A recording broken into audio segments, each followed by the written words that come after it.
mind. I have time. Hi. Yeah. How are you? Been better. How are you? Oh, no. I Oh, don't it's like just- that answer. It's just life. Just life. It's over here. Oh, here it is. Well, you're one of my favorites if it makes a difference. Oh, I like to be somebody's favorite. Okay, how do you So at 6 o'clock, log in? everybody's here. You can go ahead and call the meeting to order.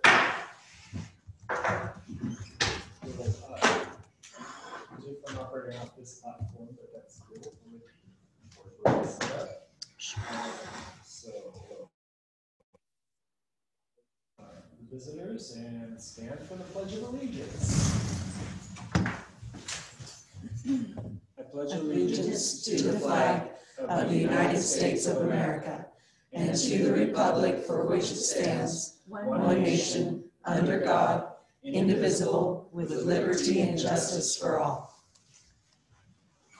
All right, so we'll start by reading the would like to do that.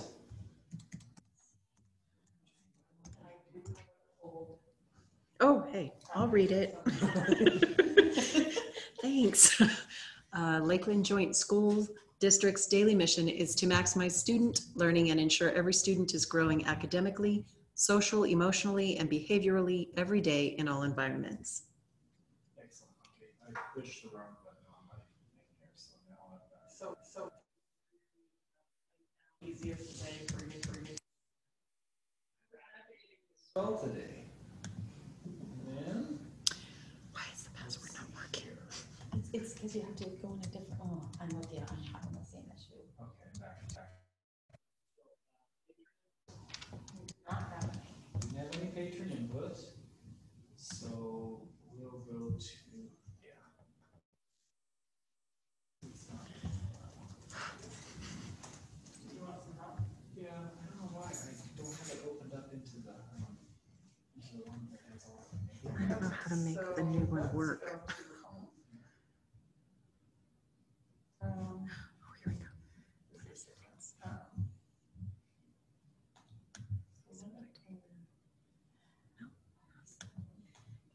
on board book I'm not anymore. in the one. Right, it's the new one. Did you do the steps? I did. I Okay. started it all up, but now I can't find out where to go to find it again. Oh, Maybe that's the same thing that's happening. I don't know how I got that. Chrissy's email. yeah, because I It's I buried wasn't in there. there. So it's not I like hear you you. can just find it. Did you find it, Debbie? Well, Let's go back. Oh, it won't be in there. Oh, so go to board. like that. I went there before, right? Well, yeah, Wouldn't it just be I down know. here? Or is this the old one? That's the old. Join my meeting. Click on present. Huh, there I am. Yes. Okay. You've got it now.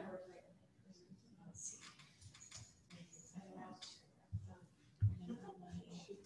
Just wait.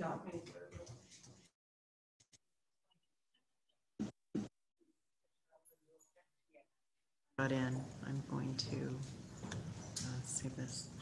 All right, so let's see here. Are you in there now? Yes, thank Okay, you. cool. So all items, action items may be approved together or individually. We have the minutes from the September 8th meeting and HR items. Do you guys want to approve them, discuss them, do them separately? My PDFs are not now opening. Oh wait, there it is. Okay. I have no questions on either. I'm fine with, unless somebody else has questions. It looks like we've hired a whole bunch of new people. So yes, no, I have no questions. They've already been answered. Yeah, mine too. All right, can I have a motion to approve the consent agenda, the minutes and the HR items? I'll make a motion to approve the consent agenda of the minutes of the September 8th, 2020 regular meeting and the HR items as noted, listed. I'll second that. Motion and a second. All those in favor, raise your hand and say aye. Aye. Aye. All those opposed? Hearing none, the motion passes. Reports. Yes. Let's check in here really quick. Okay. Chairman Olmsted, can you hear us okay? I can hear what Rob wrote, Okay. a lot of background noise. We just had a motion on our consent agenda and we didn't hear a vote from you. I said yes. Okay, thank you. Okay, so staff reports. Looks like we have LEA update with Jason Bradbury.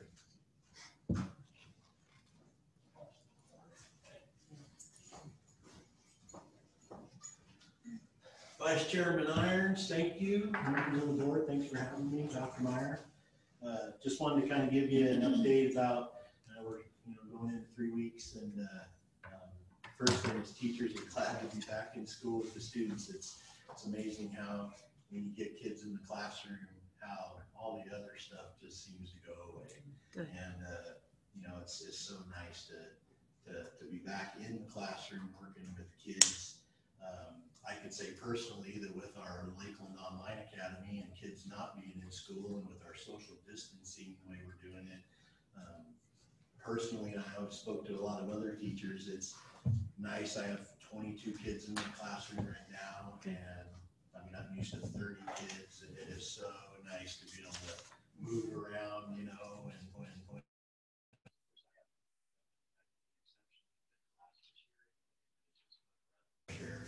just having the kids back and being able to get to it, and like I said, all the other stuff, when you start school to the end of the day, it just seems to go away, and so you're back to teaching. And I've heard that same thing from many staff members, Good. And so it's awesome. With coming back there, I think with any change, there's always fears. Change is fear, blah, blah. Too many people like change, with all the different things that we're having to do. But ultimately, people are glad to be back. We did send out a survey last week to all our members, just saying, given the current state, being back in it a couple of weeks, are you okay with the stage we're in, or what stage do you think we should be in? And that survey came back pretty much a 50-50 split between yellow and orange. It was 47% voted for, thought we should be in the orange stage. 43 thought we should be in the yellow stage. So really, really close there. And then we had some, some outliers with, a few people said red, a few people said green. But the majority are just kind of right there. So, I kind of take that. And so I went out and I started talking because we're in the yellow. So I wanted to hear from the people in the orange stage and why they voted for that. And just in talking with them, it's like I said earlier, I think it's the change. It's the unknown. It's the fear about, what's to come or what's to be expected, and changing from 6 feet social distancing. And as we see the numbers increase in the schools, we had Dr. Meyer had sent out a thing that we're going to go to a pod system now, and we're starting to see a few classrooms going into that pod system, and it's just the unknown, and so just trying to work with, and so the LEA's been working with Dr. Meyer, Assistant Superintendent Sexton, and Dr. Lynn Pasley. We meet every week, and we've been working with protocols and just trying, as things come up, just trying to work together to help solve those, some of those anxieties, some of those issues. And so I want to thank Becky for that, Dr. Meyer for that, just allowing us to, get in each week and kind of explain some of those together to help solve them. Obviously, we haven't seen too many of the pods yet because most buildings are able to socially distance, most classrooms are able to socially distance, but like I said, this last week especially, we have a few, and so as those things change, going from 6 foot social distance to now you have pods who aren't, there's questions, there's concerns. We spent a lot of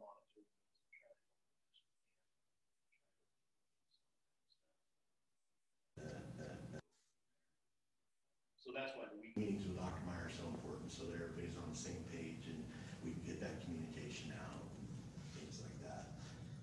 And then really the only other thing that, some good news we found out last week, I don't know if you guys heard or not, but Governor Little signed it over that he's gonna give $99 million back to the public school systems for the 5% cutbacks that they had to make due to COVID.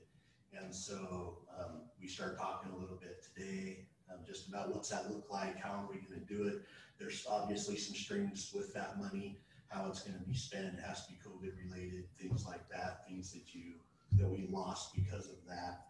And so we're hoping that we can get with the district, and I've suggested bringing back our IDB team, our interest-based bargaining team again, since it is funds for the district.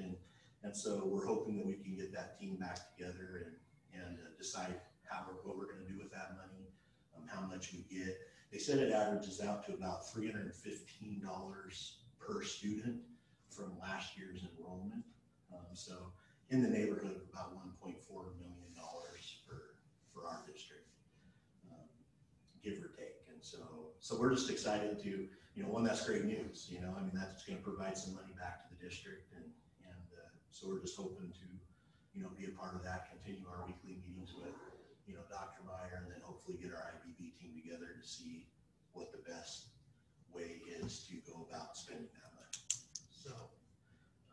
So good things, good to be back in school.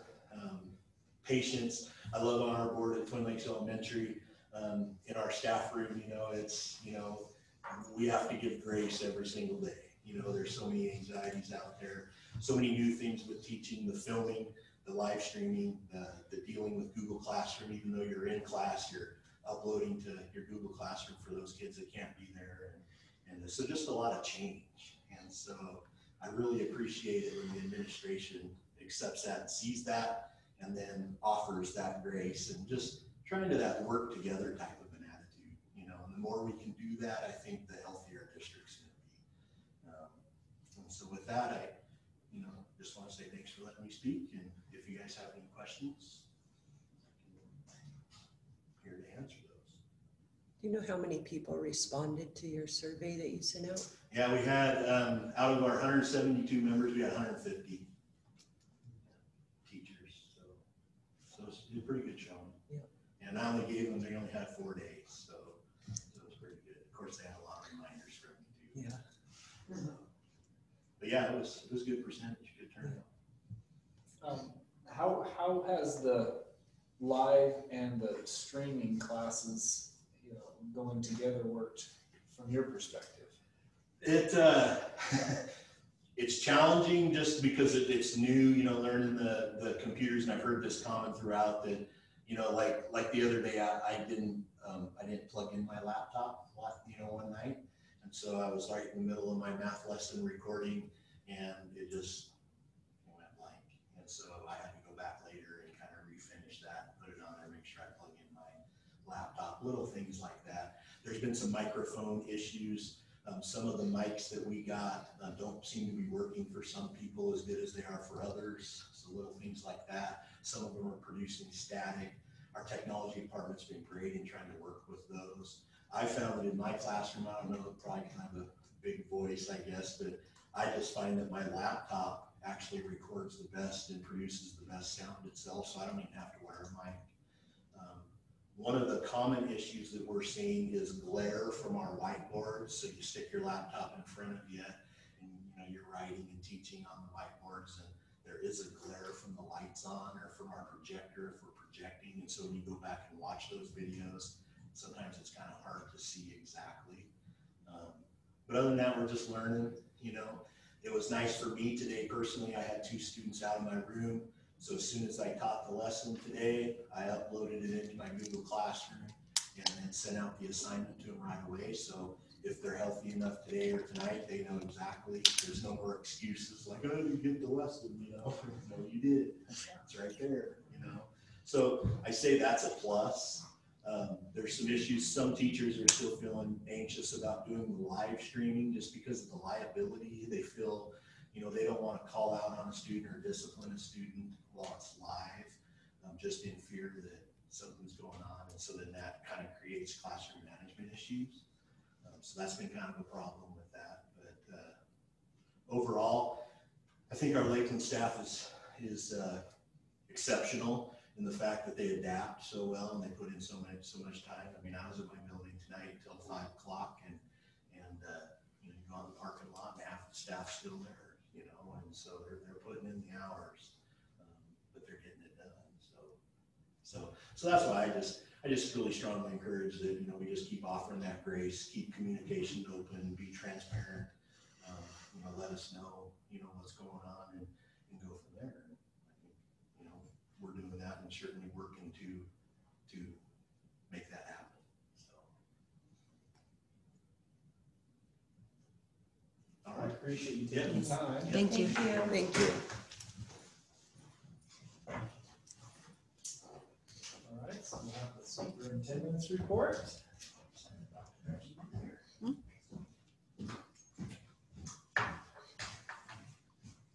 Okay, welcome everyone. So the first thing I want to say is, if Jason always goes before, it's like maybe I should go before Jason. No, no, I'm just kidding. But one thing I do want to reiterate is our staff, classified, certified, everyone has really been, and we just started our 3rd week. And if we have ever had a more challenging week, last week with the smoke, and I was like, oh goodness gracious, I didn't think we could have more than was already we were dealing with. But I went to every classroom. Ms. Sexton and I went to every classroom within the first week. I went again to almost every classroom a second time. And the one thing that I really noticed is something that Jason said. Even though there was to have indoor recess when you were in elementary and you have the kid all day, and you can't go outside, any grade level, but especially elementary, they're used to having their little recesses. And it was just magical to watch the staff go in, and they would, you know, the paras would help, the office people would help, counselors were helping, everybody coming in to give breaks to the teacher. But there was a lot of teachers that went the whole day and had very little breaks because the buildings were doing as best they could with the smoke, but they just couldn't go outside. And there was still I'm sure it was very, very challenging and stressful for the staff, but there was so much, just utterly, you would have been flabbergasted. Lisa's shaking her head because this staff is exactly what Jason said, is they just dig in, they do what they need to do, what's best for students. And I was just really grateful on Sunday when the smoke left, and we have this week with such a reward for so much hard work from our staff. So really rock star. I want to let you know enrollment, we're at 4347. And I updated you in writing, but I just verbally want to reiterate so that people here also, everyone. So as of yesterday, 4347 is our total. That includes for Lakeland Online Academy, 251 for K through 8, which is our Lakeland Online Academy. So K through 6 is 186, 7 through 8 is 65. Then we have our Plato high students, and then in person is 4,036. So I'm going to give you the little piece of negative news that we still need to work on, and then I'm going to give you the positive. The negative part is we still are down 9.45% in enrollment because our LOA and our in-person, we're still down 9.45%. That's a major concern. I am really hoping, and you know, Jason talked about the governor's putting back that money at this with the LEA and the leadership, but there is some concern that we need to make sure staffing in yellow with social distancing. You kind of pointed out, Trustee Thompson, earlier. We've had to hire to help alleviate some of the social distancing and some other pieces to do flex grouping in some other spaces. My concern is I really hope that we plateau out and the cases just stabilize and don't go up so that families will feel comfortable to continue to send students back. so that we can have some of our families who are still, and we have talked to families that say, I'm just waiting to see how it starts. And so I really feel, we've talked about it as a leadership team, and we really feel like if we can get through 3 or 4 weeks and we get to the October part and we're still at a low number, that families will be maybe more comfortable to send their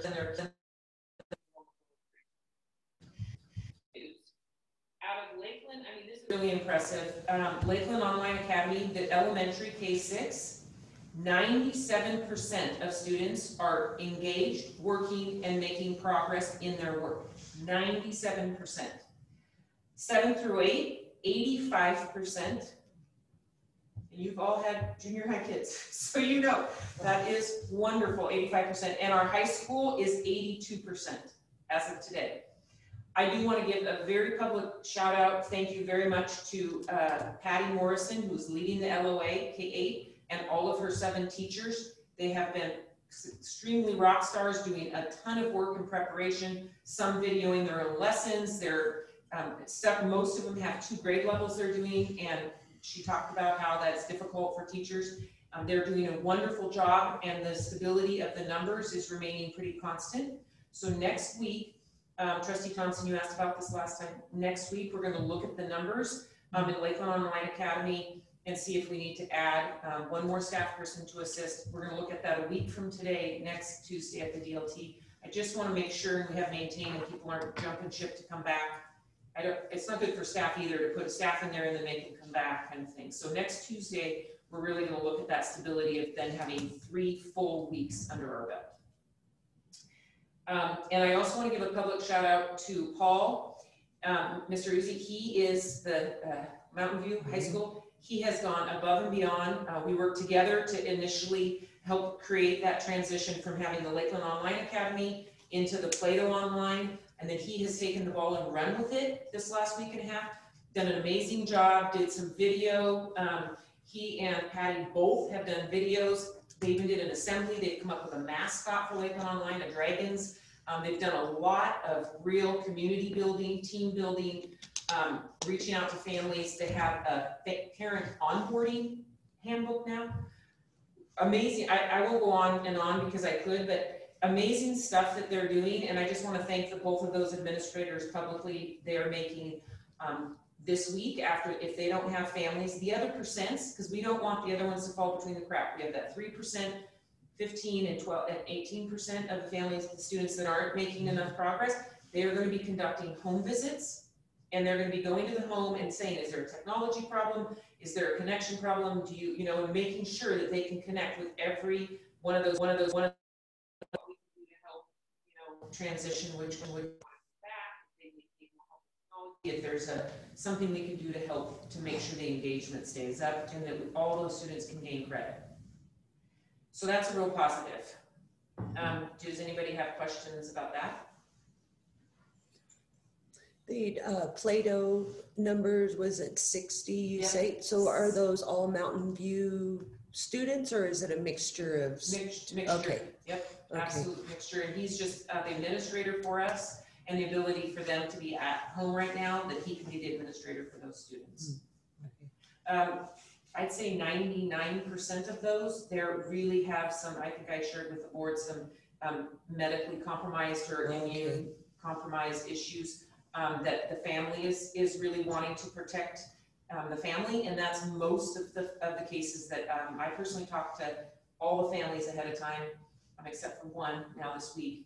And that was what the majority of the issues were. Okay. Is there any issue or concern, or have we noticed anything with our flexibility with kids jumping from online to in-class to online? And what I'm trying to convey with that statement is, when we let students just randomly choose, okay, this week I'm going to come back into the classroom, and we disrupt the flow, or we've got now too many bodies, we've got not enough help. I mean, do we have any boundaries around that? Excellent question. Okay. So initially, people had asked me, please set a deadline. And I know the other districts did have a deadline. We were concerned because we really wanted to be customer driven. Right. So in the very beginning, I had told the board and in the plan and with the families and in my communication out with the latest at Lakeland and all of that, and this is all on me, I really wanted to be customer driven, and I said, we are gonna be flexible. If you don't feel comfortable online and you wanna come back and there's something that happens, you can go. I was thinking we could be more fluid. Definitely Patty is talked to me about that and said, there is some concern. Teachers have talked to me, principals have talked to me, and so I'm not gonna all of a sudden give a hard and fast deadline. We definitely had some principals that wanted me to do that, but Patty is talking to the families, and we are really trying to make sure if you're on Lakeland Online, if you could stay for the semester to get credit that way, or if you feel comfortable sending your student back now, it would be great if they just stay in person, unless there's symptoms, and then we follow what we would do, like Jason was talking about for his classroom, when you have kids that need to self-isolate, then they would still be under the teacher's caseload. But I did create a little bit, to your point, by trying to be really customer driven, I did exactly what you were talking about. Okay. I'm trying to backstep it a little bit, but I don't want to put a hard and fast boundary, because I don't feel like it's fair to the parents because of what I said before. And I understand that, and I do respect that. I just see it being more problematic if more students are coming into the class as a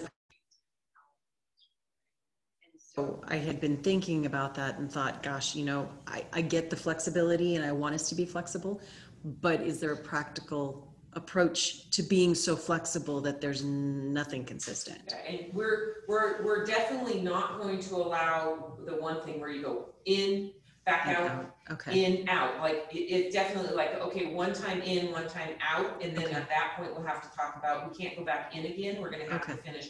And if they go back in and they have to go out because of a COVID related, they would be in that teacher's, like they would be in Mr. Bradbury's room, and they would be part of his caseload, not back into LOA. Okay. And if, Patty and I have talked about, if there was too many students where that happened, then the LOA teachers, we might have, she's talked to all of them ahead of time, they might have to condense to where they have more, the students, if we had enough students go back, one of the teachers might have to go back to help cover, and then there's one less teacher in LOA. Okay. As of right now, the stability seems to be holding. Okay. But I'm trying to find, I do appreciate the fact that hindsight is 20/20. Always. But I was really intent. The intent was good. Like customer service was really important to us when we started talking about this as a team. And I think we're going to be able to get to a spot where we still maintain that for folks, and just back and forth. It will just be like, okay, in, okay, now we need to stay. If it's out, let's just stay to that and get through the grading period, and then we can talk about reentry. So those are individual case-by-case basis. Okay. And I do appreciate the quality of customer service, but I also understand that you can't damage your relationships with your workers. Yes, absolutely, 100%. And I think that Jason and his team and our team, even the principals, are completely on board with that as well. So, yeah. Thank you. Yeah. Anyone have other questions about that enrollment piece? So I will let you know the cases we have. I talked to Nurse Judy right before we came because I want to make sure I don't violate any FERPA, HIPAA, anything. I'm keeping board updated every single, I just want to keep you updated every day that I need to. But as far as making a public proclamation, we have 10 total cases, including. I will want you to know that 4 of them were prior to the beginning of the year starting. 4 were within the first 2 days of school, and all the cases appear to be through, and there is a contact log that Nurse Judy, and it's HIPAA protected. I looked at it for the first time today. She and I and Brooke are the only 3 people that have access to it for protection for everyone. All cases appear to be through a positive case outside of school. And none of them are documented right now to have been contracted within school from somebody at school. I don't want to say whether that's positive or negative, but to me, that at least at this point and starting week 3 made me feel better. I talked to both superintendents today in our surrounding districts. They have one positive student case at Coeur d'Alene High School and one positive student case at Post Falls High School. And what Bradford said, we do have some, and they do as well, cases where they have been exposed and they're waiting, so they're self-isolating to see if their test comes back or if they have any symptoms. So there is a lot of that going on throughout the region.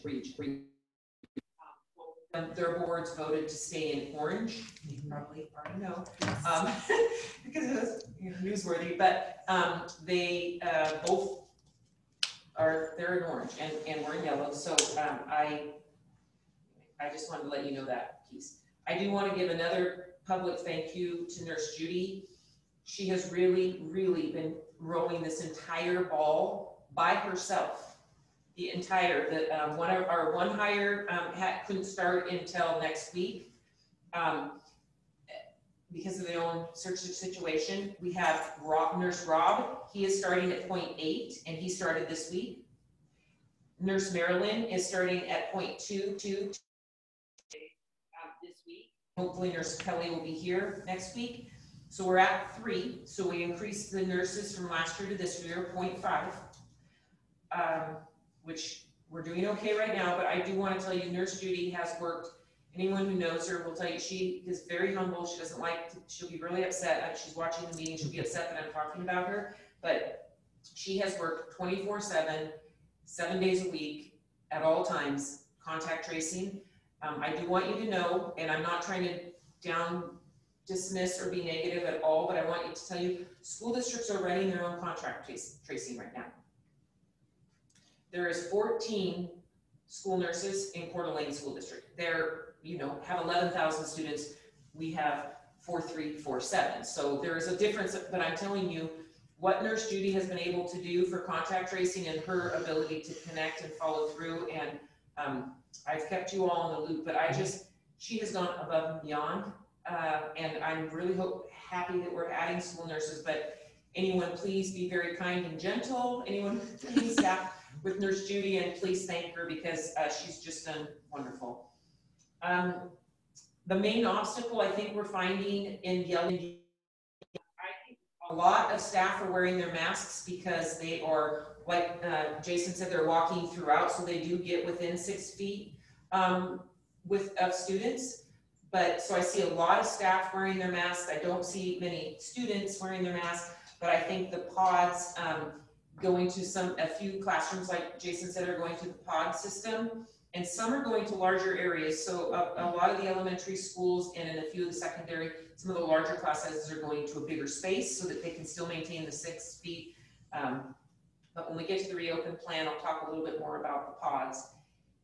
And then the last thing I wanted to tell you is that October 1st and 2nd, every year since I've been here for professional development, we've had a social emotional component so that we can talk about our mission and really making sure all students are growing. And we got a social emotional piece in talking about that, a behavior piece, not just the academic piece. Last year we added the academic in because I do staff feedback every time, and there was very strong feedback last year. After the PD, we really want to have some time for academics, that we really want to get back and have at least one day for that. Well, now the COVID hit and we have blended learning and Google Classrooms and a lot different focus. So everything that we were planning to have with the irreplaceable and looking at that series and talking with staff about that is being put on pause. There's a possibility that there might be a group of staff that can preview that on Friday morning. But our entire focus on October 1st is going to be on blended learning. So every single building has a capacity building, professional development on blended learning, where we're going to do training Thursday. That's the focus for the entire day. For certified and instructional paras. Reminder, instructional paras are Title I, SWD paras, anybody that's helping to work with kids. Anybody that's helping to work. In some cases, in some buildings, custodians help. I mean, anybody that helps work with kids are going to be doing blended learning. Classified that are not directly related, with kids, They will be working with and Mr. Wallace is in charge of that to make sure that that training's set up on Thursday for those different facilities, technology, transportation base, those things. The second day on October 2nd, we are going to be very flexible, the word of the year, flexible. And I want the staff to be able to have time to reinforce their learning from the first. One thing that I can be guilty of is trying to like over plan and make sure we're really got a lot available, and I don't want to and that can be a pro and a con. This year I think it's a con, so I'm working really hard to have a focus, and the focus is blended learning, and we are not going to get off. There's a lot of important things at our buildings, but we have made a commitment as a team where it's focused on blended learning, supporting the staff, just like Jason talked about, the Google. When you have kids at home, how does that look? And giving them time to practice together in grade level and content teams, and let them reinforce their learning from Thursday for Friday. But we are going to have a potpourri of things open for social emotional for people that want it, but there is no requirement to sign up. They can reinforce, they each can come up with their own plan that with their follow up with what their principal had and have it on Friday. So I'm giving a lot of flexibility and professionalism for them to individuate what they want to reinforce for them on Friday in their teams. Any questions about that? Where did you say that was? In each of their buildings? Yes, the 11 buildings are going to be on Thursday in their building. Each principal has submitted a P of A for what their plan is. Tonight after the board meeting, I'm sending out to the entire staff. They've already got from their principals, this is kind of the overall plan, but I'm sending out the condensed version. Here's what it is, here's the accountability. The principals are going to do accountability for Thursday, and then on Friday, every staff person will tell me what they're doing to reinforce the learning on Friday. And that's going to be a Google form where they sign up and say what they're going to do. Okay. So I just want you to know that flexibility on that Friday is really important. I also want to reinforce, because this did come up a couple of months ago with the board, professional development time is not time to grade, have prep time, do any IEP team meetings or anything like that. It's required by law that we do allow for professional development and capacity building for the staff. It's not, I just want the board to know we're very, Ms. Sexton and I are very clear, the principals are very clear, like this is to give them time to build capacity, and then this year it's blended learning. So it's not prep time, or if you ever hear that, or people take off early or that's definitely not the focus of this district. They've been really good the last 4 years I've been here. The staff is super focused on that, so. Yeah. And the timing couldn't be better because they've got a couple of, they've gotten a month of trial and error blended learning. So they'll come to the table with questions, what worked, what didn't work, what we can improve on, and some just simple fixes, the big aha. Oh, yeah. That makes sense. Surprise. And one thing we've been talking about the association is, when Jason talked about, you film and different things are happening, we have talked about content or grade level team leaders that may be looking at a stipend to do some filming. And so that is a discussion we've already initiated with the association that Ms. Sexton's going to be following out with grade level teams. And that might be a perfect day for that kind of information to be kind of solidified. So I really am proud of the district because these are challenging times. And when I talk to other superintendents throughout the state, I just feel really blessed in this district that the staff is so student-centered, and they're just really, if you go into the schools, you will see they are so focused, the entire staff. Bus drivers are in great spirits. Custodian, everyone is just tech. Everyone has been, the food service, everybody, like admin assistants, like they're just smiling and doing what's meant to be done. And it just makes you very proud to be leading this district. So I just wanted to thank you for that. Any questions? No. Would you like me to stay up for the next one? Because I'm the next one on. Is that okay? Actually, I'm doing not a bad idea. Okay. So we'll go into action items, which have quite a few of them. The first is to approve or deny updated Lakeland School District 272 fall reopen plan. So, again, one thing is a clarification that wasn't clear that I wanted to make clear with the pods. And the second thing is something I didn't put in that I feel is important now. So the first one on page 4 is with pods. And the yellow, we had talked about cohorts. In our mind, cohorts were the pods that we talked about. Some of the principals pointed out, Becky, the families, the community, the staff, and the students think cohorts are Chromebooks. Because you talk about cohort 1, cohort 2, cohort, they do not like the fact that that's confusing everyone. They're pods. So we changed the term to pods. And Mr. Bradbury started talking about, and we did talk last board meeting, like try to go to a larger area if we can keep the class together so we can maintain social distancing. Because if you can do that, then you don't have to self-isolate for anybody because just the student. And so far, so good for that. But if you're in pods, to Mr. Bradbury's point, you can have more students in the classroom so you don't have to move to a bigger, or you don't have to create another classroom or a combo class. But then that entire pod, which could be 4, 5, 6 students at this pod, if one student is positive, then that entire pod would have to isolate for the 14 days and be on Google Classroom like Mr. Bradbury talked about. Will the pods have plexiglass dividers so that the students are not? So they're just going to be sitting at a table like normal? Yep, and the reason why is because, and we researched this, we talked to Panhandle Health District, and they said, and Nurse Judy, and if you have plexiglass between them, you still would have to isolate that entire pod. So we thought to ourselves, after we looked at the the CARES money that we've spent, and the CARES things coming up, we said the amount of money to make the plexiglass over, if we were still going to have to self-isolate, we felt like that was not a good use of funds if the Panhandle Health District was still going to require us to self-isolate that entire pod. Wouldn't it then be a smaller group of people in exposure if the desks were just not 6 feet apart? Because you would have the student in front of you and beside you. So instead the of pods we're talking 6 about, kids. The pods are going to be together. So the pods are, I should draw you a picture, but the pods will be like on 2 kidney tables put together, and then 4, 5, or 6 students will be around facing each other this way in a circle. Right. And no, I 6 feet understand away that. is another pod. Right. So only this pod would have to self-isolate. We're trying as hard as possible, if we can maintain 6 feet. And the teachers, some of that put the desks out and bookshelves and 4-drawer file cabinets and stuff. We're trying to space them out, and most classrooms still are able to maintain that 6 feet.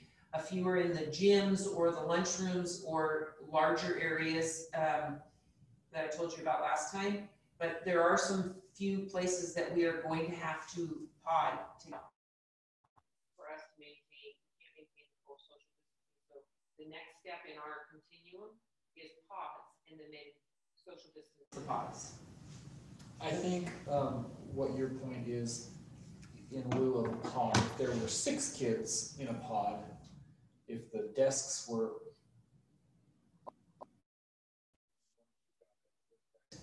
at most 4 plus that kid versus. I'm thinking 3, but yeah, possibly 4. I think it depends on, like, if it's such a kid. He's full class. The problem being there's not enough room though without creating the pod. That's the problem. Yeah. The rooms aren't big enough, so the resolution to the issue is to create the pod. Yeah, and just so you know, definitely not trying to micromanage, but we're trying to have a different setup. I'm going to every single school where they're saying, I'm at my max, Becky. I need to figure out if we're going to go to a larger space. There are a few schools, they have, let's say they have 2 4th grade, and they've now maxed out their social distancing in their 2 rooms. They have, at that point, they have to decide, if we get 2 new students and we can't put it here, are both going to pod? Sometimes this one will stay the one, and this one will add the 2 new students, and they go to the library or the lunchroom or wherever, and this classroom can go up. There's a music room that, like, you can go up to 30 here, and this one just stays at 24. And the teachers have worked that out so that this student, they can both maintain their classrooms without podding and maintain 6 feet. We're just being very creative and flexible, or you may be like, okay, we're gonna have to pod, and both of these classrooms are gonna have to pod, and so that's. Pod.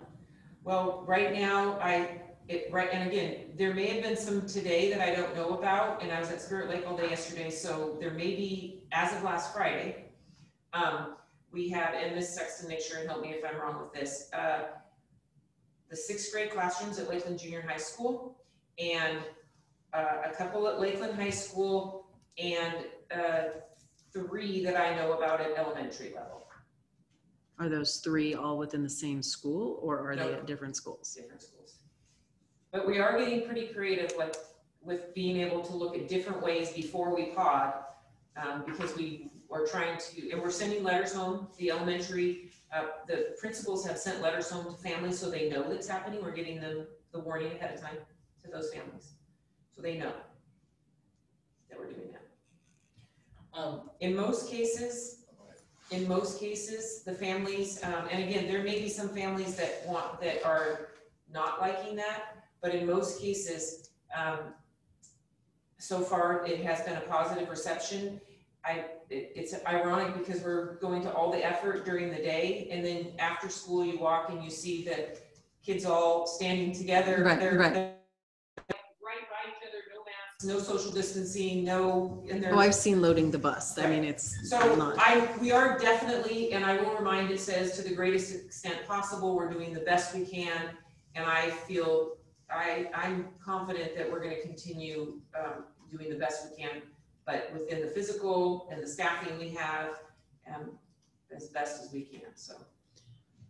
Well, I think the only way you could avoid all of this, and I appreciate all the work in them brainstorming, really the only way to avoid all of the uncomfortableness and change is to not be in school at all. Students or the staff. So although it's a hard thing right now, I think it's the best thing for the kids and the family. I'm happy they're all back in school. And I do want to reiterate, you said Mr. Bradbury said the same thing when he started. And even though there are a few little hiccups that we're dealing with, I honestly completely agree with you. And I think we really did set up a very customer-driven, customer service thing. If you aren't comfortable with what we're doing at school with the yellow and the social distancing is to the greatest extent, and then if we have to do pods, we do tell the families, but we do have LOA in high school. We've created a K-12 opportunity if families aren't comfortable. I think we are really trying to help the families, and most families are super positive about what we're doing, and they're happy that we're back 5 days a week. So This might be a silly question, but when you determine to pod a class, do you pod the whole class, or do you just start in one area? no, pod the whole class. So that it's, Yeah. so that everybody's on the same plane? Yeah, we have to. We physically marked it out. You do a pod, then 6 feet to another pod, then 6 feet to another pod. So you have to pod the whole class at once. So how much are the class sizes now increasing by going to pods? Only by a couple, maybe. You get 2 to. So we're completely restructuring for 2 students, maybe? Yep. Okay. And the reason why, Trustee Thompson, and you can certainly come with me, but you can ask anybody. I push the envelope as far as and I just was in another school today, and I'm like, nope, that 4-drawer, that can come out, that bookshelf can go out here, and I'm like, because we've had this conversation, I am pushing the envelope to try to get as many students in there, social distance, and say that teacher desk has to come up. We'll get you a rolly desk. There's ones that have storage here. You can put your Elmo here. I mean, I'm trying to really be compassionate to teachers, but they will tell you I am pushing to try to get the number we can in before we go to pods, because I do want to maintain that social distancing if we can. No, I appreciate that, but I also, They don't always, but. well, no, I don't appreciate taking a teacher's inability to operate with their standard of norm and just saying, well, sorry, I don't appreciate that. Yeah. Well, I'm not saying sorry, I'm working with them. I'm not. No, I'm not saying you have to do this, but I'm working with them to try to find a solution, because they don't want to pod if they don't have to either, because they don't want their kids to be out 4 to 6 students in a pod to be out, that the teacher isn't like that. Right. They want to maintain social distancing as much as possible. But if you have 2 more kids in a grade level, we can't add a staff or do a combo class with just 2. Like we try all those other measures first. Okay. The larger spot, the 1 in, 1 out into a spot, and then we really are gonna go through all the continuum. We have written out continuums, everything that we brainstorm before we get to that. But if we get to that, you know, and it's a collaborative thing. I don't want you to think I go in and I didn't tell him, I mean, get all your stuff out, I don't care what you think. Like, I am working together, but we do brainstorm, and if they're not comfortable with it, we come up with a different plan. So I'm not trying to take away their whole teaching environment, just trying to find the win-win. I'm not implying that you are. I guess I'm just disappointed that with the pods, we're not doing any other protective measures. I think that might be a little remiss, given that I believe it was the high school that, like, for their chemistry tables, they actually got the dividers, etc. So we just talked to them because Ms. and I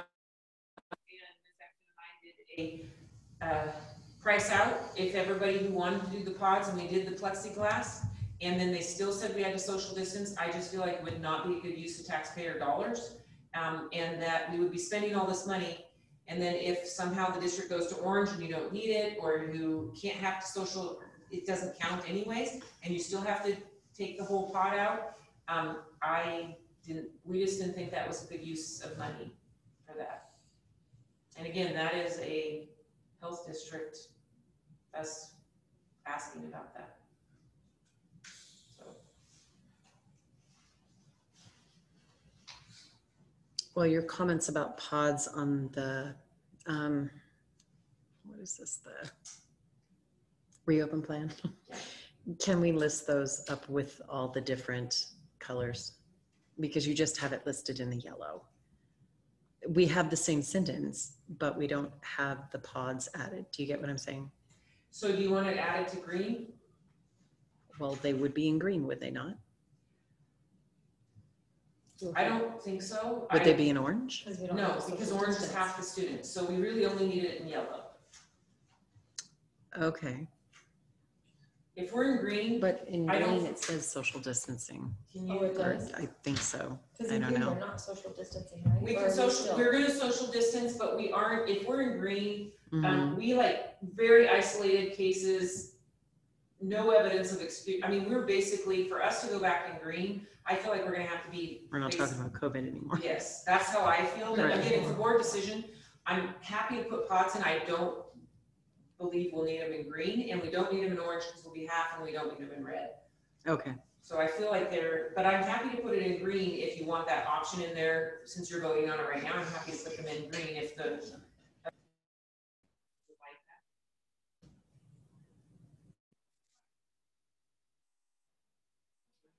necessarily know that they're using anything but the yellow, just like you said, orange is half the classes. Yes. Except when we're in green though, I mean, because it was my understanding, like last year, we had removed all the desks. So all the kids were sitting in pods, so to speak, without it being called pods. So will we not be going back to that? So how about if I put it in, I don't want to be pessimistic and say I don't see us going to green. So I'm not going to say that out loud. Okay. But I feel like just to alleviate it, we can put it as an option in green, and then it's in there since the board's going to vote on it anyways. I will put pods, the same sentence in green and yellow for the pods. Okay. So I'll do that in green and yellow. If when you make the motion, you can do that. And then, Chrissy, will you go down to page 9? I was remiss when I wrote this. This was the parent going out to parents. Then when we had our first staff case, I really realized that this should actually this should be in the plan as well. Right. So I put this in, and I added the or staff member for these responsibilities, and I was remiss in not putting that in from that perspective in the beginning. And this is the other piece that we've added in that I'm asking you to, when you approve, if you would consider approving these changes, upgrades tonight. And I was just curious because I don't know, are there any additional measures being applied at the school when a positive case has been, as far as cleanliness? I mean, disinfecting. Are we doing something aside our standard norm of how we're cleaning? For when that, like, you go, they clean, Thursday we get a case, do we go back through when we hear about the case and do a special sanitization at that time? Yes, that night we do, Okay. but I will tell you, and I did say this last time as well, and if Mr. Wallace wants to jump as well, we are doing a disinfection every single night in Okay. every room, but if there is a case, there is a special attention and detail to it. Okay. We also have worked with the staff because they have isopropyl alcohol mixture that they're spraying off in their Chromebooks or between classes if it's in secondary. When the activities like Mr. Bradbury's class, when his class goes and does something and comes back, he will have done that as well. Okay. So that piece we are definitely doing. Okay. I just knew we had some heavy duty stuff, but I don't want to kill the kids with the chemicals either. So I didn't know what we were doing. I will tell you that it smells very cleanly in the rooms when you go in. There's every teacher, when they come in, and hand sanitizer in the morning, when they go out to recess or come back, they're always and some kids' parents have their own, and they say I have it at my desk. Some parents sent their own, and so I noticed that a lot at the elementary school. Okay. So those are my recommendations for the reopen plan. Anybody have any further questions? So we have some discussion. Reopening plan.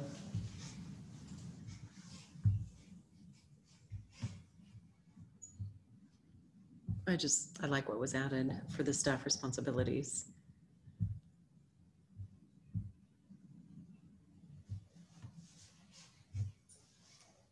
I'm fine with it all as presented. All right. Well, if there is no more discussion, could I have a motion to either approve or deny the updated LJSD 272 fall reopen plan? I'll make a motion to approve the updated LJSD 272 fall reopen plan with suggested corrections.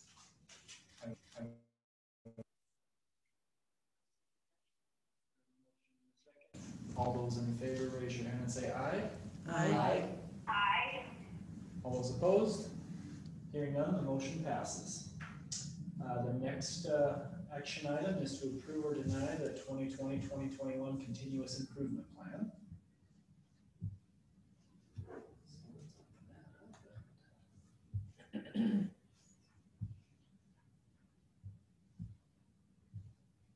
Is yours opening? Mine doesn't let it open.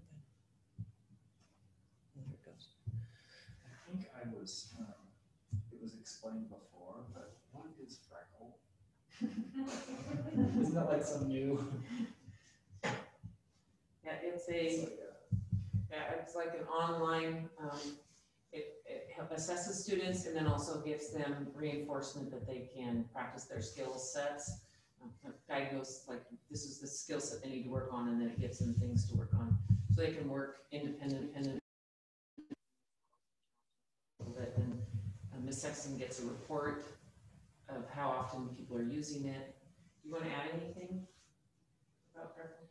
I would just tell you that it's in line to our Idaho standards. So teachers use it diagnostically, and then if they're doing station teaching in their classroom, kids are rotating through, a lot of them use that as an opportunity for kids to either do some personal remediation for skills that they haven't quite acquired or enrichment, but it's all completely aligned to our standards. Helps fill those gaps for those kids.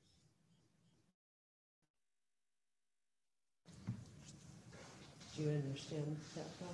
Did that explain? Yeah, I That's a good remembered it. question.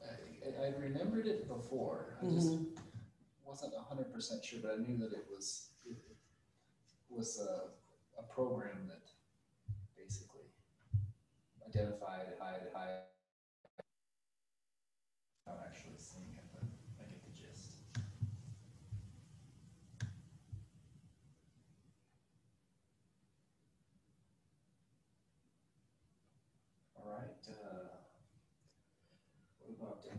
questions on this?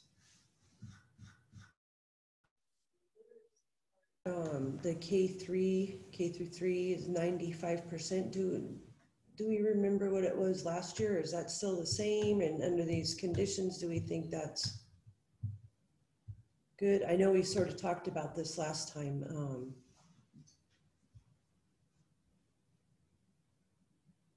Is that a high mark? An okay mark? 95%. So when you look at the actual literacy plan, when we last brought the strategic planning, we had business people, students, staff participate in that, and they were adamant that that number be set that high because that's what we want to work toward. But when you look down in the metrics system, in the metrics part, you would see that Page 17. The goals that we have down under that part are the more realistic goals. Those are based on where we with the regression, we felt like we needed to kind of our goal, obviously, we know that if kids leave 3rd grade not reading well, they struggle for the rest of their life with reading, and so our goal is always to get the 3rd grade number as close to 100% as we can. Right. Yeah, I absolutely agree. It's just that everything is so up in the air. You know me, I'm always looking to alleviate undue stress. Yes, that's why these things on page 17 are the 78.1% versus the 95. Yeah. Okay. Thank you.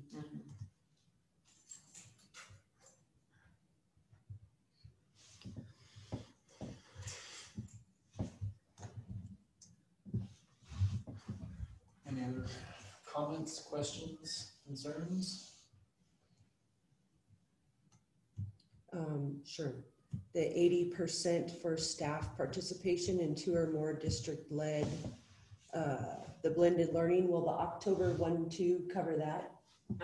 No, I didn't want to just make a blanket. Okay. It will be an option for on Friday with that potpourri. I said there would be a menu, a drop-down menu. They can choose a lot of staff people in the district have watched every single one already that Michelle Stanford has done. Okay. Some haven't watched any. So my goal for this was that 80% of the staff will watch at least 2 of her things. So we are going to have, she's been keeping track, and then on Friday, that where there's flexibility, they can sign up to watch one, and then she'll do an accountability thing to show that they've watched them. Okay. So that could be a possibility, but not everyone's going to have one just to do that on Thursday. Right. Okay. I feel like that would kind of be cheating on my part.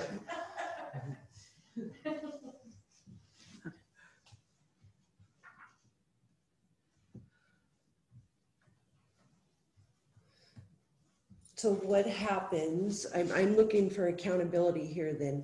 So if we don't meet the 80%, does that fall on the staff? Are we adding on top of everything else they're doing? Are we adding another, checkbox to make sure they do it? Or this is what we're hopeful to have? I don't know how this is applied to them. I think to Jason's point earlier, a lot of staff have already have watched all of them or a majority of ones that she's done. And the staff that already knows what they're doing won't. So I might not hit the full 80%. In that case, I will tell you, okay, on Friday, everyone had a blended learning thing, but I think probably she's done some actually advanced ones too. So I think it's more of their own. And if they have Friday, that they'll be interested in what she's presenting and offering to them. We also have blended learning support team instead of the sticks this year, which were the site technology integration. We changed it this year so that there are people that wanted to teach blended learning and lead that, like at a grade level or content level throughout the district. Those people are going to be offering things as well to either their grade level or their content teams.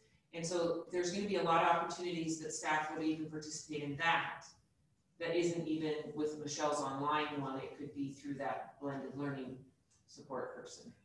So I think that, I bet you 90% of the staff will have participated, and not because they feel obligated. Okay. We have some kind of measurement or metric after this that says, hey, here's what the staff thought of what they participated in. Here's, we did hit it, we didn't hit it, sort of a overall look survey from them or something. That Yeah, and I always do that in June before the last day of school, and that could be part of that piece. And they say, what's working well, what do you need to improve on? What do we need to improve on as a district? And so the end of the year survey, that piece can be in there. Okay. We also do every year with PD. We also have an evaluation at the end, and every year that I've been here, they give an evaluation of how the PD days went, and we've changed them and tweaked them every year based on their input.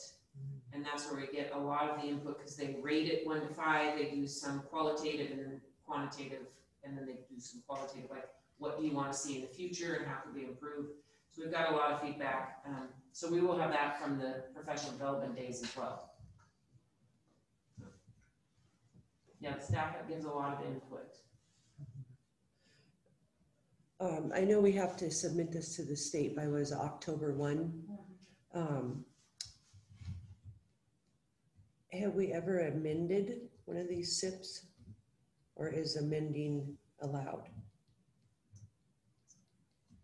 Not since I've been here. It's allowed as we move forward. We just have to send the amended Okay. plan to the state. I'm just curious. Okay. I view it as, again, we are in the middle of a pandemic and we're in the middle of something we've never dealt with. But I do think it's great to have lofty goals, but also realistic. The board talked about that last time. I feel like there's goals here that make the same level, but not go back. And that still is going to feel pretty lofty to some of the staff, that because we have regression from the spring, and then right now the enrollment and just dealing with some of the other anxiety and COVID things, attendance and all of that issues on top of it. So we might not make our goals, but I think that we have set them at a reasonable amount, and but we'll again, as David Brinkman said at our training on this, is every quarter we'll do an update. This is where we're at. So every single one of these metrics, every quarter we'll have an update to you. And so you'll know, and at that point, if you're like, oh, we're way off, like this is too low, Becky, we need to make this higher, or this was too high, we can definitely talk about it. But I don't feel like we have to, I don't feel like we have to hit every single one of our goals, just as long as I can show that we're progressing in the circumstances and we're that'll be, in my opinion, that'll be good. I just know there were other things that we talked about, and I don't know that they made it here because we never got the notes from our training. So that's what I'm thinking, is that if we get those, or something sparks in our brain and we go, oh man, we really wanted to see this, if we could add the it. one that we didn't put in, I just don't feel comfortable right now with writing the goal. We went round and round, we brainstormed, we talked Patty, Lisa, Lynn, everybody we talked. Okay. We talked to the counseling group. I don't feel comfortable with the SEL goal that we had talked about in SEL, social emotional learning goal. I don't remember that one. That was on the list that when he had written those things in there. The other ones we incorporated in here, but that one is the one that got left off the list. And I just don't feel comfortable with everything going on. It's really hard to measure, and we all had different ideas. And I just feel like maybe next year would be better to put that in as a goal. We couldn't come to consensus. If the board really wants to have an SEL goal, I feel like we should probably talk a little bit more about that before we finalize that goal. Okay.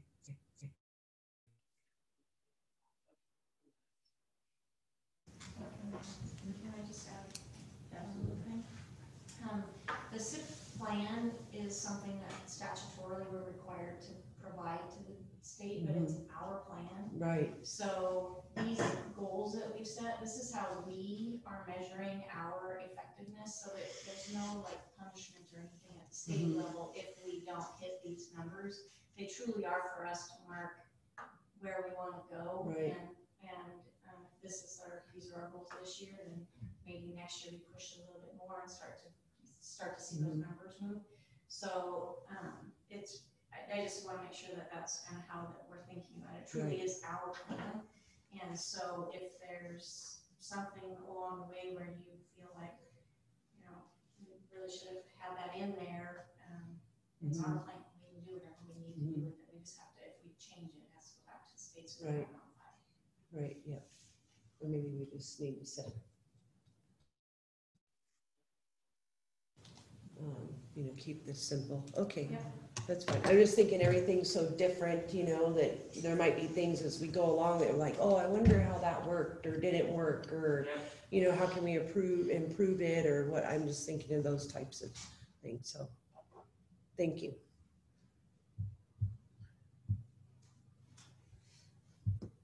All right. Do we have any other questions or comments from the trustees? If not, can we have a motion to either approve or deny the 2020-2021 continuous improvement plan as presented? I'll move that we approve continuous improvement plan as presented. I'll second that. We have a motion and a second. All those in favor, raise your hand and say aye. Aye. Aye. All those opposed? Hearing none, the motion passes. Okay, next is the 2020-2021 organizational chart. And typically we would have this to, you know, the board August, September. So we're still in September. It probably typically would have got it to you, but we have a lot going on. So we are, and we also expanded it. Typically, we page where you can see those different colors in the first page. We had worked last year with the different departments just to help with clarity for the departments. We had worked to do org charts for each of the departments. So they shared that with their departments, and so those are all in there. Chrissy tried to get them all on one, and so she did a new program, and it looks nice. But anyway, she did all the work on the I just give to the board for approval. So Yeah, I like the new version. yeah, Chrissy found that. It's really nice. Yeah, And good it job, Chrissy. Really complete.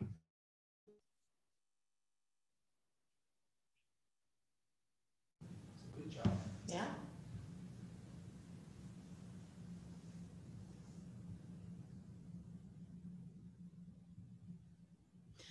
I am a little concerned about titling Chrissy on here with two hats, because she does hold two.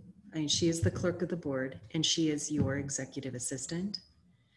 So I'm wondering if there's some way that we can possibly either delineate that, because it's my understanding that the clerk of the board to some degree is overseen by us. And then as an executive assistant, she would be overseen by you. So I'm a little apprehensive about approving it with both of her hats on the same level. Does that make sense? What I'm trying to say? No. Okay. No. And if you look here, there's that dotted line, but we could make it a solid line from the board to her, and then a solid line from me to her on that. Do you know what I mean? Instead of the dotted line of kind of to the right, it could be a straight line down from the board to her, so it would delineate the two roles. Is Well, that what you're saying? On the first one, you know, it List her is, twice? well, no, she's listed beside the superintendent, which is fine. But she's listed as the clerk of the board and the executive assistant to the superintendent. And then when you go to the second document that says board/superintendent, we list the patrons first, which they're not on the other page, and then board of trustees, and then superintendent, and then clerk of the board/executive assistant. You know, and So- the patrons really are on the first one, it's left off, the board, the Oh. patrons, there is a box that's not on here that didn't make it on here, the patrons are above the board of trustees on Okay. the first one. Yeah, I was a little, So see how that red, that blue line, it must be when she transitioned, because it okay. is there, it says patrons. And it's Okay. always been. Right, So which- it must just be this new board program that somehow, well, and that's good to know. yeah. But then on the second one, which I like them being on the first one, the patrons, because they are at the top of the list. I don't appreciate Chrissy being the clerk of the board and the executive assistant titled on one line. Yeah. I think she should be under the board of trustees, and then under you should be the executive assistant. Does that make sense? Okay. And to your point, I don't really think we need, and this is just my opinion, that you certainly the board can do, in this page 2, Uh-huh. I think it's repetitive. I don't think we need page 2. I think to address what you're saying, if you had a straight line, a straight blue line down from the board of trustees down to Chrissy's box, and then there's mine parallel over from superintendent to me, and took away that dotted line on page 1 from the board down to her, I think that would address what you're saying. Because a straight line means there's a direct supervision there. Do you know what I'm saying? I do. But I guess my issue is the two hats that she's wearing, because the two hats have different accountabilities, and that's not clear on here. So I would appreciate it being separated. Okay, you know, it would be helpful, because Yeah. we don't have to approve these tonight. 'Cause I'm Okay. visually not seeing what you're seeing. Mhm. If you could take this and draw it out for us Okay. to show me how you think it should be. I think I can explain it. Okay. 2 boxes, basically. 1 box with Chrissy and the clerk of the board coming from you, coming from us, and 1. Over to and- the right of the board of trustees box? Yeah, basically like here, where she's underneath of us in one section, and then Oh. she's under you, and separate. In a the, different section. Executive Oh, so she assistant has 2 versus boxes. Yes. The clerk of the Oh, clerk. okay. Yeah. That's To fine. delineate, Yeah, both of her hats. okay. Yeah. I think Yeah, that and then the would- patrons are back up there again. Then, Yeah, and I think, I'd like to take out page 2, I think it's repetitive. So if it would be great if you guys, if the board would look at this and if there's any other changes, and then I'll bring it back next meeting. And I'll do that piece for Chrissy's 2 boxes, and I'll make sure the patrons show on here on page 1. Okay. And I'm gonna take out page 2, and then if you have any other changes, if you could email me that before next meeting, that would be great. Yeah, I think just. Yeah, now I see what you're saying, you see Trustee what I'm saying? Johnson. Yeah, Okay. that makes a lot of sense. Okay. Yeah. I just couldn't visually see it, so that. Can you speak words? No, it's fine, but that's like me trying to do the pods earlier, like. Yeah. I should have whiteboard and we could have done that, but yeah. Got okay, it. So that's good. Okay, so do you guys want to just table this until we can get a little bit more information and we can kind of Yes, tweak please. the. Okay, so we'll go ahead and table G3. We'll move on to the next agenda item. Okay, can I have a motion to table action item G3 until we have more information? To table action item G3. Motion, do I have a second? I'll second that. Motion in a second. All those in favor, raise your hand and say aye. Aye. Aye. All those opposed? Hearing none, the motion passes. So we'll go to the next agenda item, which is approve and deny Lakeland High School graduation date of Wednesday, June 9th, 2021 at 7 p.m. at Real Life Ministries in Post Falls campus. I'll move that we approve that Lakeland High School graduation date of Wednesday, June 9, 2021 at 7 p.m. Real Life Ministries in Post Falls, at their I have a motion. campus. Do I hear a second? I'll second that. I have a motion and a second. All those in favor, raise your hand and say aye. Aye. Aye. Aye. All those opposed? Hearing none, the motion passes. On the same lines, G5 is to approve or deny the Timberlake High School graduation date of Friday, June 11th, 2021 at 6 p.m. at Timberlake High School. I'll make a motion to approve the Timberlake High School graduation date of Friday, June 11th, 2021 at 6 p.m. at Timberlake High School. I'll second that. All right, I have a motion and a second. All those in favor, raise your hand and say aye. Aye. Aye. All those opposed? Hearing none, the motion passes. G6, approve or deny Mountain View Alternative High School graduation date of June 4th, 2021 at 12 p.m. at Mountain View Alternative High School. I'll make a motion to approve Mountain View Alternative High School graduation date of Alternative High School. I'll second that. I have a motion and a second. All those in favor, raise your hand and say aye. Aye. Aye. All those opposed? Hearing none, the motion passes. All right.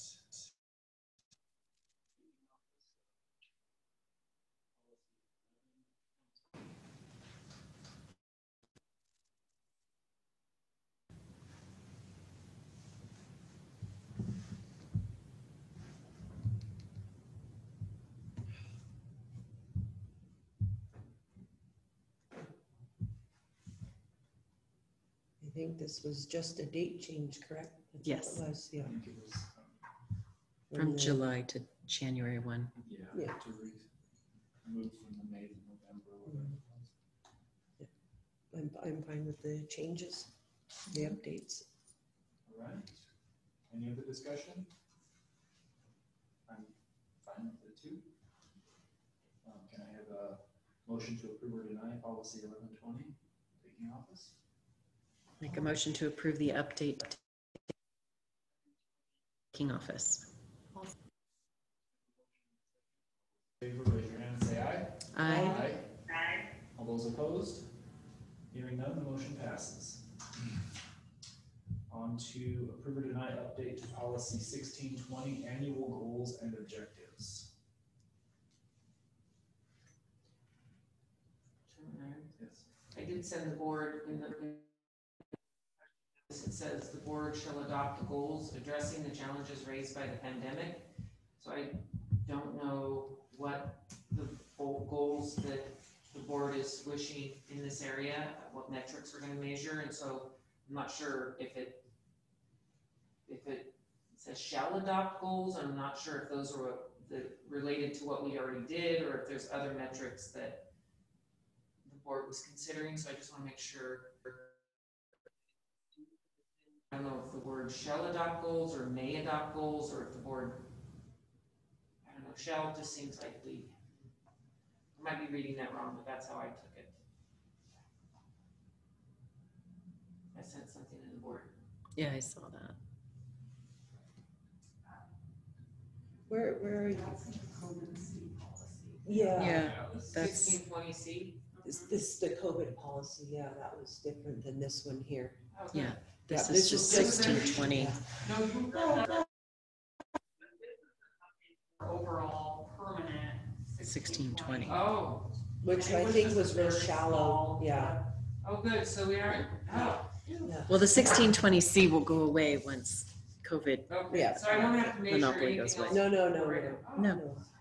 No, it's okay. I Yeah. better, Yeah, I that'll was be like- more protect, I more. had to read it again, like. Okay, well, you were all looking at me. That's good. Yeah. Straightforward. I'm good with it also as it is. Yeah. So I'll move that we approve the update to policy 1620 annual goals and objectives as presented. I'll second that. I have a motion and a second. All those in favor, raise your hand and say aye. Aye. All those opposed? Hearing none, the motion passes.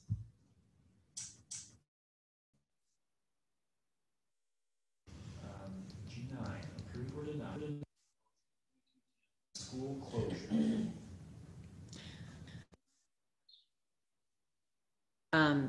Because we took this policy and we broke it apart and we gave the policy and then the procedures policy. Do we also have to approve the procedures? So it would be directly linked into this policy on our website as a hyperlink. Right.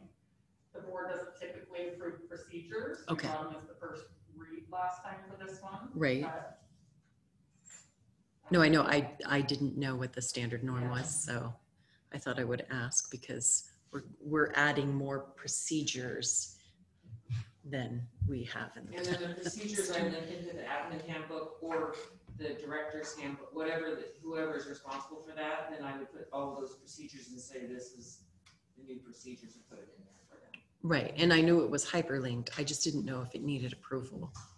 And that was hasn't my been the concern. precedent, but Okay, certainly change. This was an ISB update though, correct, to the existing, and that's how we ended up here.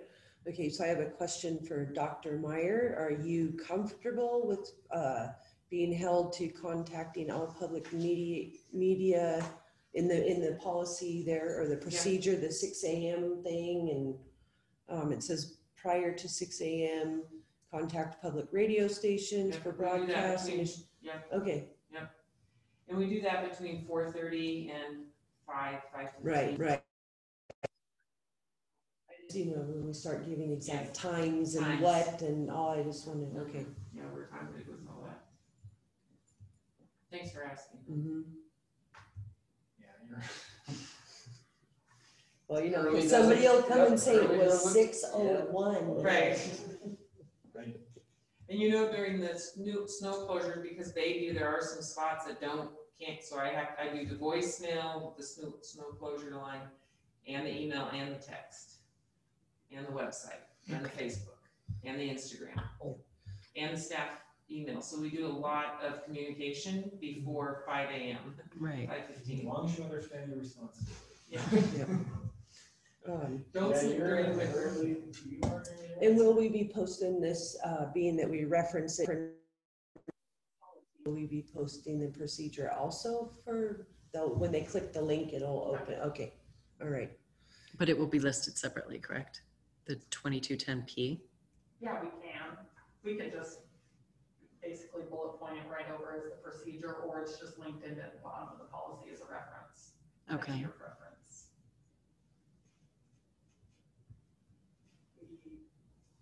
I don't know if we have any procedures listed on the policy page right now. Mhm. I think just facility use. Yeah, That's right. true. And I think there's a form. I've noticed with a lot of the other school districts, they tend to list it all, but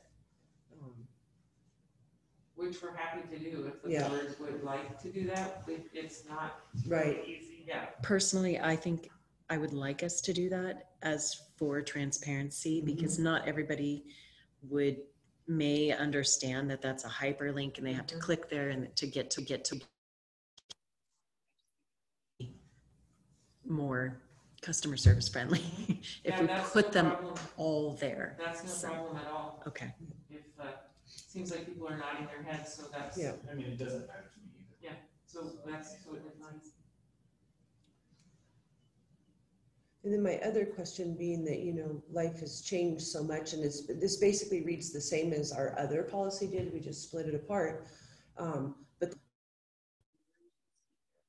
am I reading this emergency to be imminent peril as emergency in an emergency meeting, or is a pandemic considered an emergency? I mean, what is an emergency now?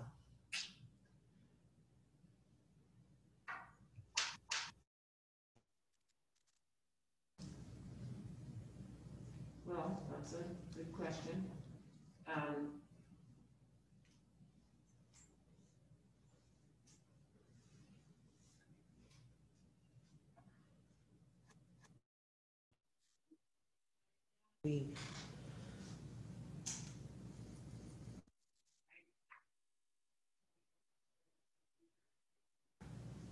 Sure, I'm fine with that. Yep, we can add a definition. Anybody else? well, in the procedures, it does state in the event that extremely cold temperatures, wind chill factors, snow, wind, or other circumstances. So, I mean, we could be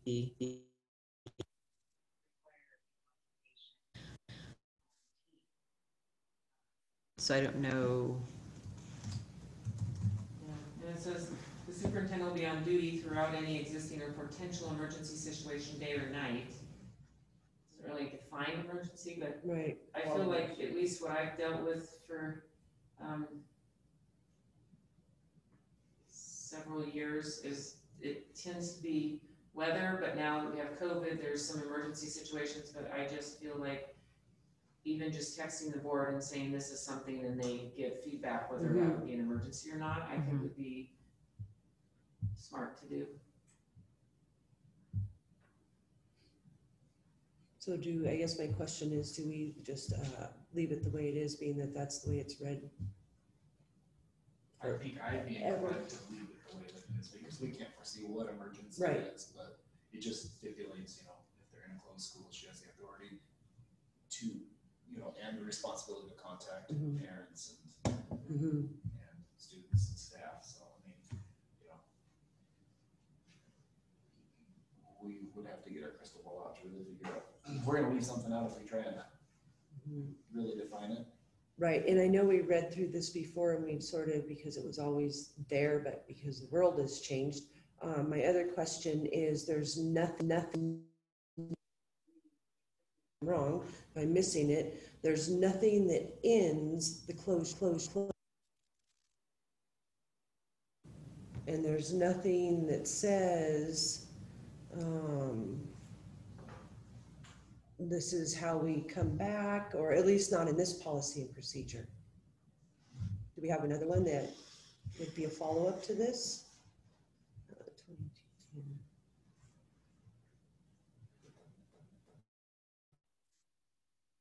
This one seems like it's written mostly for weather when it's talking, and that's usually just for that one day. Right. I believe there is a policy that says it, but I don't really. We've seen so many policies. I don't know if Chrissy can help me out with this, but that there's only, the school can only be closed for so long without board consent. It's like 3 or 5 days or something like that. I think that's one of the newer ones. Is that one of the newer emergency ones yet that we haven't quite got? Because I remember we were talking about that, and I thought it was a policy, but I don't remember. The only thing on this P, since it's a procedure, I would like to change the word central, because we don't call it central office, we call it district office to district administrative personnel instead of central. Because we don't call it central office in this district. Right, that seems reasonable. Yeah.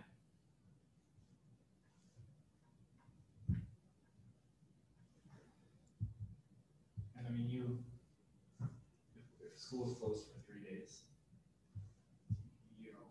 you're calling every day to update. Yeah. So I see. For weather, it's a daily thing for sure. It would never be more than 1 day for sure. Right.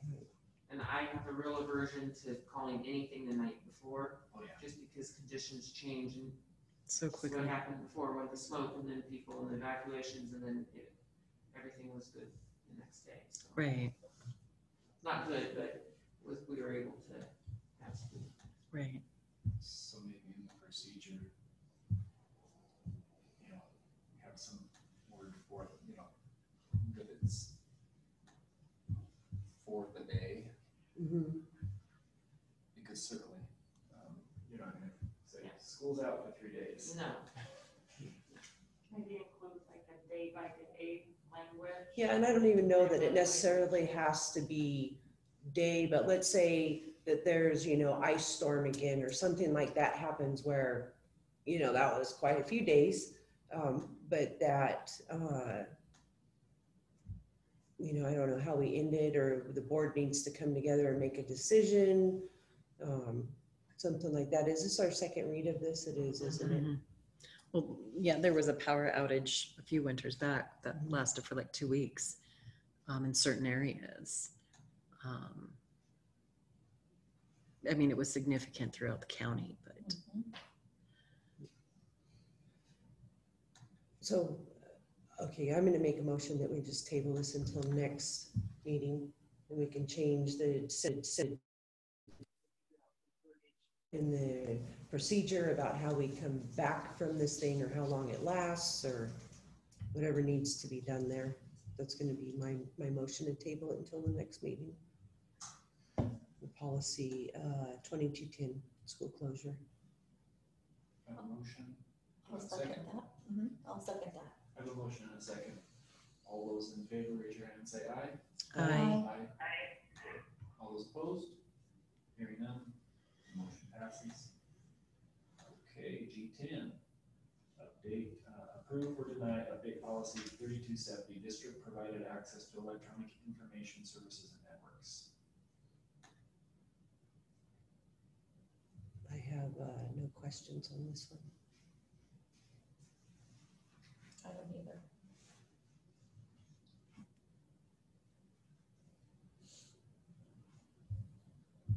Any other discussion for this?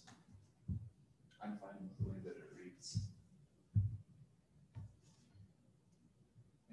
Chrissy, there's a line out item on page 4. Yep, I messed up. Okay, no worries. I'll just remove it for the clean version.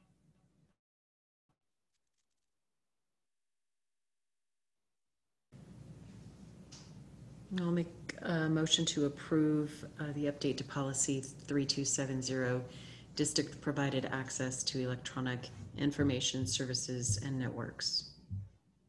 I'll second that. I have a motion and a second. All those in favor, raise your hand and say aye. Aye. All those opposed? Hearing none, the motion passes. G11, approve or deny update to policy 3535.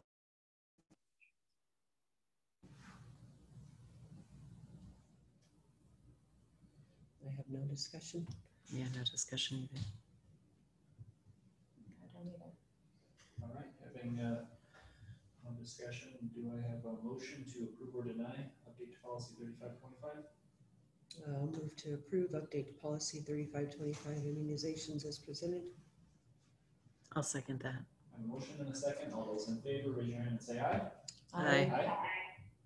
All those opposed? Hearing none, the motion passes.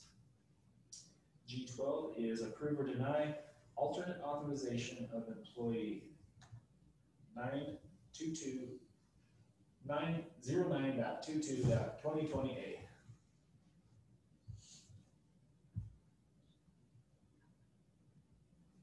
Do you have anything you want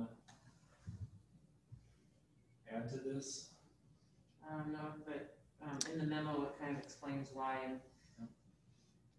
Correct. So an endorsement to teach geometry, chemistry, and physical science, does that elevate out of the K through 8 umbrella?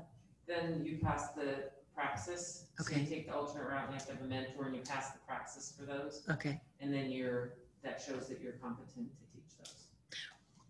Right, but his endorsement is K through 8. I'm assuming he's at the junior high, is that correct? No, this is for Timberlake High School. Oh, okay, so, That's why it's an alternate. He's endorsed. oh, okay, so Yeah. so we're endorsing him to then come up to high school. Yeah. Got it. Okay. I was just trying to understand where it was benefiting. Okay, thank you. I'll make a motion to approve the alternate authorization of employee 09.22.2020A. I'll second that. Raise your hand and say aye. Aye. All those opposed? Hearing none, the motion passes. Action item G13, approve or deny 9.22.2020B from 2020-2021 contract.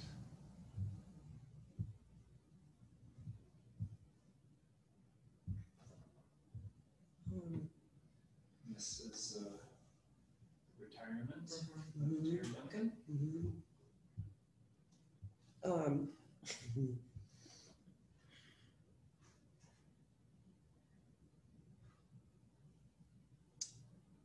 I'm just curious if employee 09.22.2020B, if this is COVID related, do we know?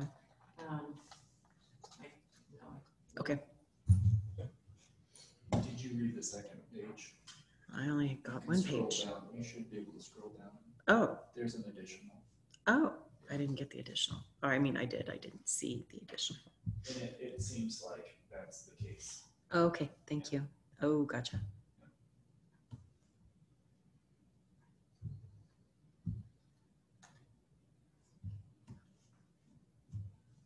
So, item? No.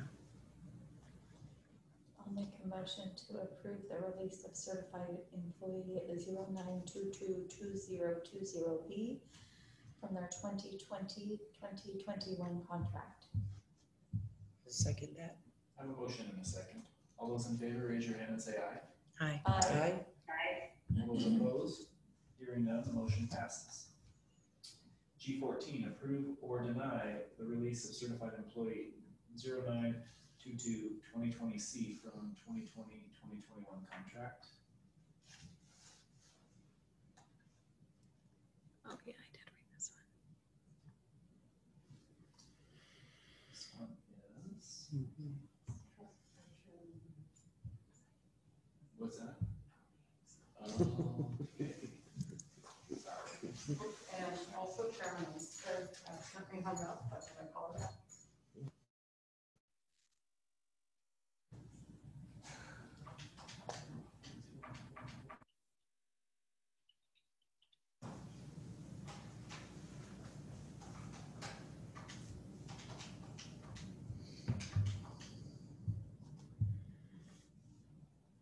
Are these others the documents?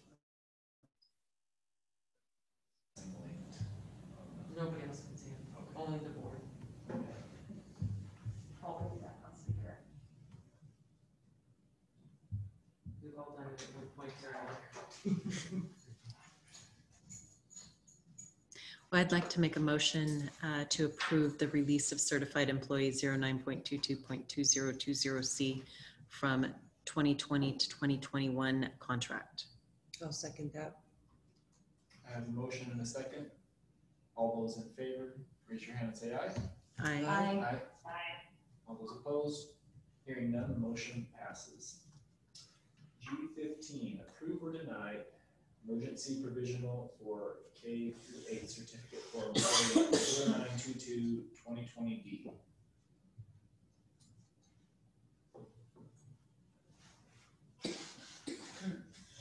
So, any additional information we need to know? The teacher does have to. Okay. But it needs to be state, and so this will help that happen. Okay.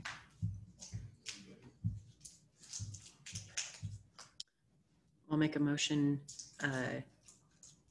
to approve the emergency provisional for K through 8 certificate for employee 09.22.2020D. I'll second that. I have a motion and a second. All those in favor, raise your hand and say aye. Aye. All those opposed? Hearing none, the motion passes. Right, item G16 is to approve or deny to amend the agenda to add action item G16. Oh, it should say 17. Yeah, I'll- that's what I Oh, was okay. thinking.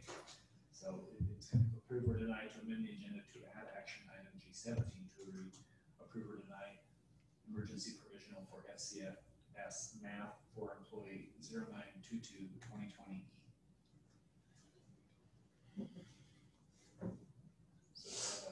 I'll make a motion to amend the agenda to add action item G16 to read, It would be G17. oh, G17, to read for FCS/math for employee 09.22.2020E. I'll second that. I have a motion and a second. All those in favor, raise your hand and say aye. Aye. All those opposed? Hearing none, the motion passes. So we'll have G17, which is to approve or deny the emergency provisional for FCS math for employee 0922-2020E. I will tell the board that the reason it's amendment, it just came today. It is very exciting, so I'm really super excited about this, and so is Mr. Rizzi, so. I'll Very be qualified. excited with you. I've talked to Colby Matillo already today on what that will take to get CTE certified. If you know this person, it's gonna be a no-brainer to work towards that, and if you can see what she was endorsing before, it's gonna be a great addition to, we're super excited about this at the alternative school. Yeah, I think that's awesome. Yeah. I do have a question with these emergency provisionals. They're only good for 1 year, or it gives them a year and then they can reinstate, but I don't understand exactly how they work. It's just 1 year and then you're back to square one. Well, it depends on what the position is and what they come into. If they need to take a praxis, if they pass the praxis, then they can be done and ready to go the next year. If it's an alternate route, it might have to be emergency, and then it might have to be an alternate route depending on what route they need to, which means they would have mentoring. They might have to take some university classes, they might have to pass praxis, and they might have to go through a 3-year plan. The FCS position will be a 3-year. I talked to Colby Matillo today, Okay. but this just gives it emergency for this year to get it into place. Okay. And HR Cunningham just said she will pass the praxis. Okay. Awesome. What does FCS stand for? Family Sorry, Rob. Consumer Consumer Science. science. Oh, okay. Yeah. Thank you. And I did want to tell the board, like I said, I know we're gonna get it back when the time's right and the staffing's there and the students are there, and we are getting it back, so it's exciting. It's just, Great. I'm really happy for the alternatives. Yeah. Okay. So I'll move to approve the emergency provisional for FCS math for employee 0922-2020E. I'll second that. A motion and a second. All those in favor, raise your hand and say aye. Aye. Aye. All those opposed? Hearing none, the motion passes. Just wanted to put one little personal thing. Brooke Cunningham just said she was her teacher and she was an amazing teacher, so that's a nut right here. That's good. All right, so that gets us through our action items. We're on to discussion items for information only. We have one here, the ISBA Fall Region 1 meeting and November virtual convention. So for that fall region 1 meeting, there's that calendar invite that it's all virtual. So the Zoom link is built into there for next Tuesday. And then with this new board book premiere, you can put links into it, which is kind of handy. So I don't know what you see on your end, but there is a link we can click on here in your board book that'll take you to the convention page so you guys can have some more information. It's all virtual this year. And I'm told that all classes you take are available for 30 days afterwards. All classes that are being offered will be available. So not just the ones that you take. So there's 40 different workshops that we provide. If you sign up to go virtually this year, then you get access to all 40 for that next 30 days. So we have to sign up individually, is that correct? No. I would sign up for it, our trustees as a whole. Okay, so we have to let you know, or have you already done that? I haven't done it yet. Okay. I don't know that I might be able to sign up yet. They'll do We it just this got, week, an email today from. Okay. Okay. Since they're available and it's online and it's available for 30 days, I would say we just should sign up, all of us, and then, because we can all access it on our own time when we want, and then discuss.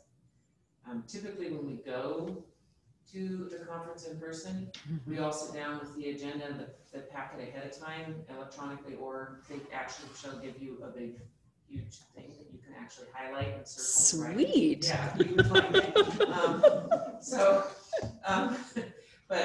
And they also have an electronic version that you can do, but then we would like split it out, like who's gonna go to what, so at least in the last 4 years, we've split it out so that we have, everyone's covering something, so we can come back together.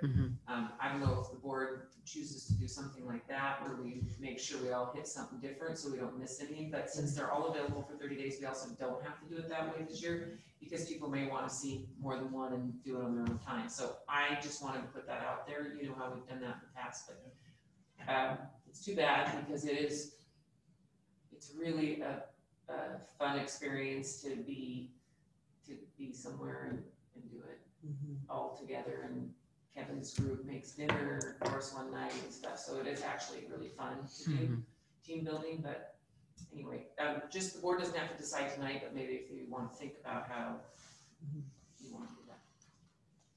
Yeah, it's interesting to see the perspective of different boards across the state. The the small towns, the big cities. We've actually been able to do that with Zoom now. I love it.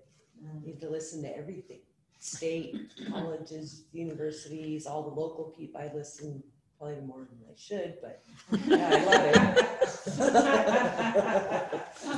It's true. Yeah, it is nice. Cool. All right, so we'll have to look at the classes that are offered and kind of get an idea of which ones we want to. Like I said, it's a whole different beast this year where we can attend more. We're not limited. Hurrying through to get to our next before it gets filled up. Okay, so I guess we'll go into board member input for future agenda items. At this time, does anyone have something they'd like to see? Yes, I would like to just get an understanding of the program, what we offer, just what it is, because I know absolutely nothing other than it's housed at Twin Lakes. And we could do a presentation, a short one, but do a presentation. Okay, and I'd also kind of like to understand why it's at Twin Lakes, as opposed to any other school or its own location, and just because I know nothing about the pre-K. Yeah, I could do that for next time and then give you the historical context where it was when I got here and where it's moved. Okay. And it is a district, just for clarification, it's a district level program. It's not a Twin Lakes elementary program. It's a district level program. And it actually even collaborates with Head Start in town. And so we can do a presentation. Okay, I would appreciate that. Yeah. When I first got here. Oh, okay. Where is that building at? Right next to Mountain View. Oh, okay, TLC was yep. next to John. Okay. Well, behind where we were sitting for. Right, okay. I think that's when the last one that was on our tour that day, we just never made it that far. Yeah. Do that for.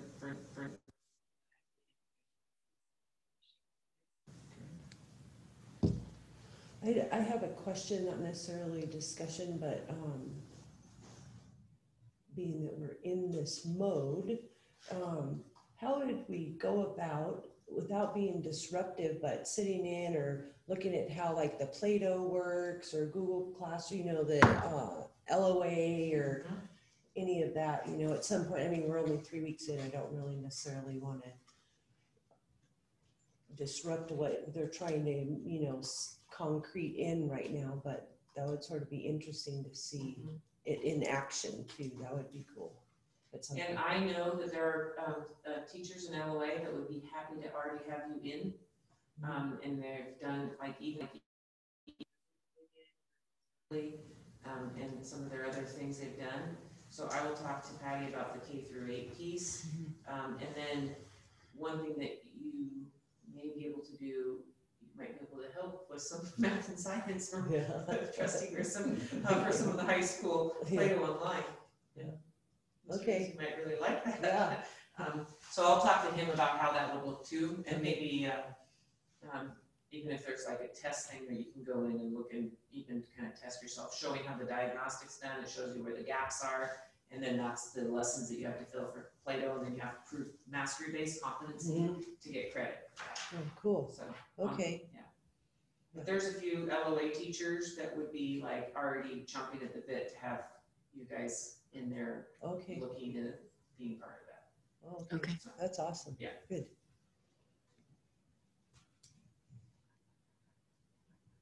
nothing else, Rob, I'm good.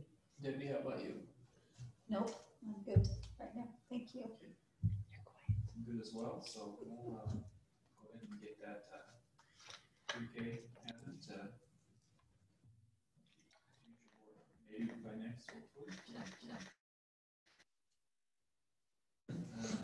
Down to action item J, the board may take action to approve or deny any of the following. We're going to enter into executive session, looks like. Do I have a motion to enter into executive session?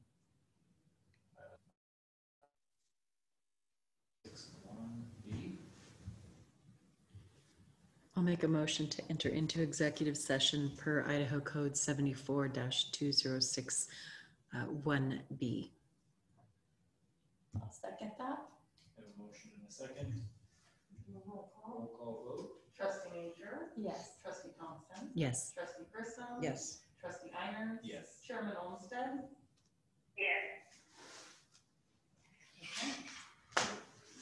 Enter. Take a little break. Please, I have to go potty. Yes, please.